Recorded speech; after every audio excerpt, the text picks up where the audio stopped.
कर्मों का फल कहानी। विमला रोज अपने घर के लोगों के लिए खाना पकाती। वह रोज एक रोटी ज्यादा बनाती थी। वह उस रोटी को खिड़की के पास बाहर से रख दिया करती थी। उस रोटी को रोज एक बूढ़ा व्यक्ति उठाकर ले जाया करता था, और जब वह जाता तो वह रोज बोलकर जाता, जो तुम बुराई करोगे वह तुम्हारे पास रहेगी और जो तुम अच्छाई करोगे वह तुम्हारे पास लौटकर अवश्य आएगी। और यह बदबदाते हुए चला जाता। इसी तरह काफी समय तक वह बूढ़ा व्यक्ति वहां से रोटी उठाता रहा और वापसी में वही बातें दोहरा कर जाता रहा। लेकिन विमला कभी उसकी बातों का अर्थ नहीं समझ पाई।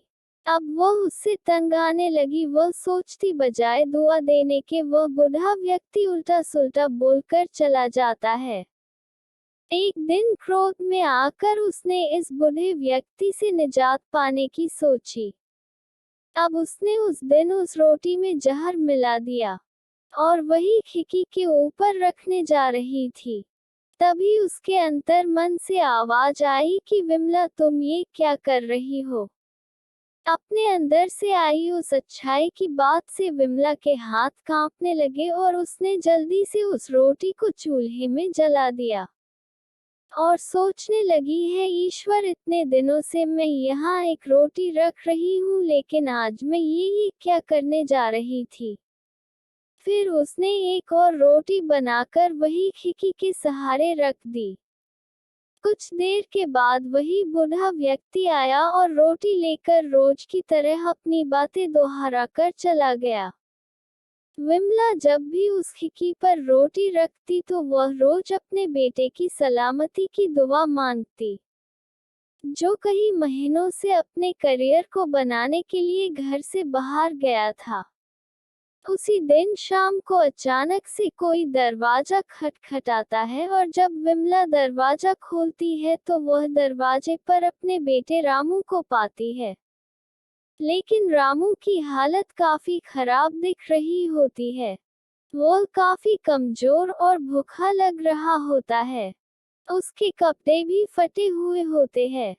फिर वह अपनी माँ को सारी बातें बताते हुए कहता है कि माँ, आज जब मैं यहाँ से कुछ किलोमीटर की दूरी पर रेलवे स्टेशन के पास पड़ा था, कई दिनों से भूखा होने के कारण से मेरी हालत काफी खराब थी। तभी मुझे एक बूढ़े व्यक्ति ने एक रोटी दी और कहा, आज मुझसे कहीं ज्यादा इस रोटी की जरूरत तुम्हें है।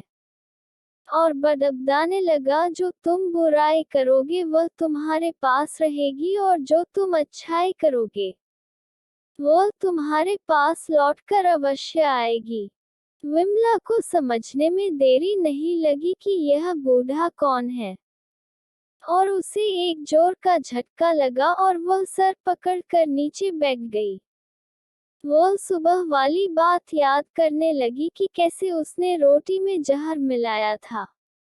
अगर उसने वह रोटी जलाई नहीं होती तो उसका ही बेटा उसके कारण से मर जाता। अब उसको उस बूढ़े व्यक्ति की बातों का अर्थ पूरी तरह से समझ में आ गया था।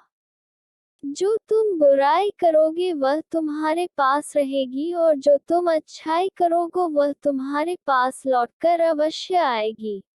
इसलिए दोस्तों, हमेशा अच्छाई का दामन थामा करें। यदि आप इसी तरह की अन्य ज्ञानवर्धक कहानी पढ़ना चाहते हैं तो हमारे चैनल पर ज्ञानवर्धक हिंदी कहानी पर क्लिक करें और आनंद से पढ़ें। प्लीज वीडियो पसंद आए तो लाइक और चैनल पर पहली बार आए तो सब्सक्राइब, कमेंट और अपने दोस्तों के साथ शेयर करना मत भूलना।